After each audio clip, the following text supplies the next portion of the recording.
Je suis au regret de dire que malheureusement les tentatives qu'il a faites n'ont pas été probantes, malgré son immense talent, parce qu'en vérité, je suis d'accord avec Nabil sur la qualité du joueur qui est exceptionnel.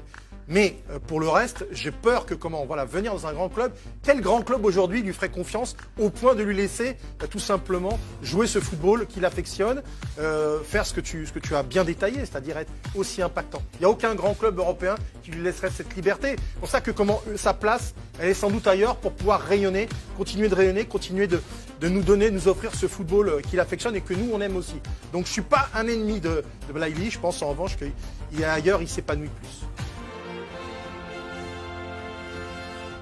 Moi, je considère Youssef Belaïli comme l'autre meilleur joueur algérien avec Riyad Mahrez. Riyad Mahrez, c'est qui?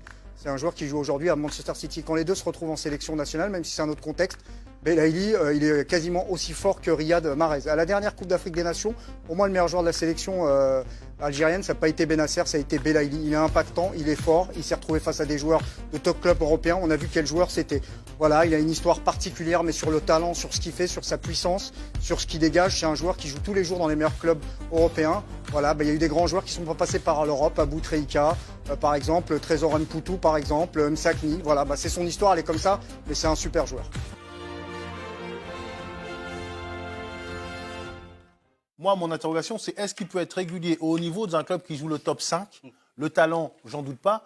Mais alors, peut-être que je me trompe, j'ai l'impression que c'est plus la sélection qui l'a fait grandir, et notamment l'excellent travail de Belmadi. Merci. Qui a vraiment trouvé... Il a gagné des choses avec l'Espérance de Tunis. Même il a gagné des choses, mais là, il a sur le devant de la scène. C'est un niveau qui est quand même plus haut quand tu es en sélection d'Algérie. Ouais.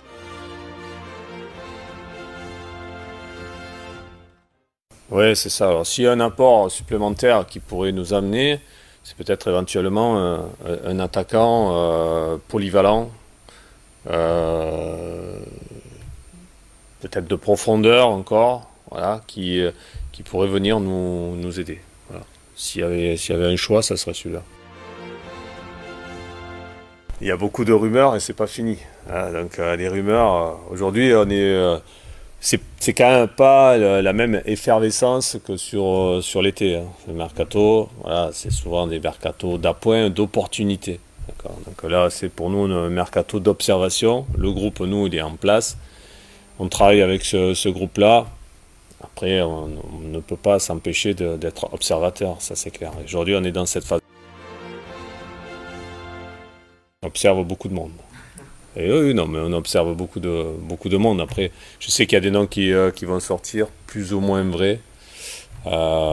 Mais pour l'instant, non, si je sors toute la liste, oui, effectivement, vous allez tomber sur des joueurs à dire, bah oui, on l'avait dit, effectivement, nos listes sont longues.